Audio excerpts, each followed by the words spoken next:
ज़ैद बिन हारिसा ने जाने से इनकार किया और रिश्तेदारों पे रसूलुल्लाह सल्लल्लाहु अलैहि वसल्लम की गुलामी को तरजीह दी।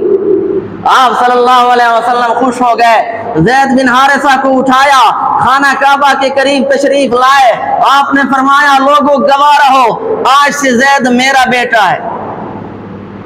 जब उन्होंने सुना तो वो भी खुश हो गए कि मोहम्मद सल्लल्लाहु अलैहि वसल्लम ने इसको अपना बेटा बना लिया है, मुतमईन होकर चले गए। उसके बाद लोग ज़ैद को ज़ैद बिन मोहम्मद कहने लगे।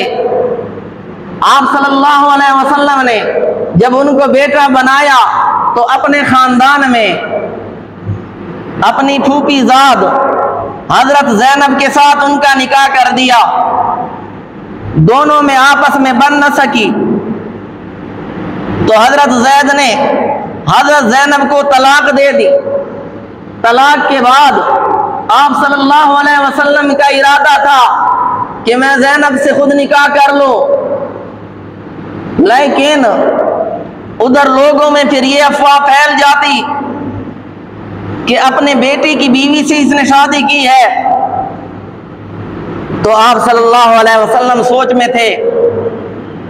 खालिक कायनात की तरफ से हुक्म आया कि ज़व्वजना कहा, हमने ज़ैनब का निकाह आपके साथ कर दिया है।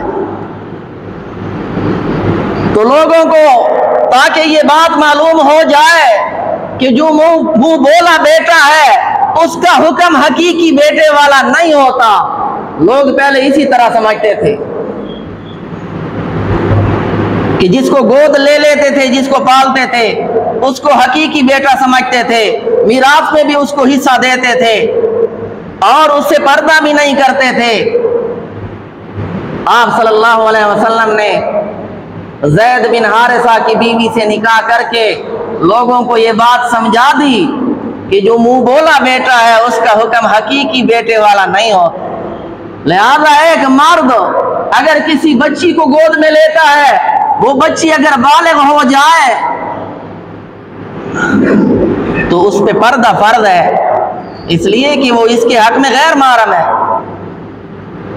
इसी तरह कोई औरत अगर कोई बच्चा गोद ले लेती है, बच्चा बालिग हो जाए तो उससे पर्दा करना पड़ेगा, इसलिए कि शरीयत की नजर में ये गैर महरम है, इसका हकीकी बेटा नहीं है। आप सल्लल्लाहु अलैहि वसल्लम ने इसलिए निकाह किया हजरत ज़ैनब के साथ, तो लोगों को मसला समझ आ गया।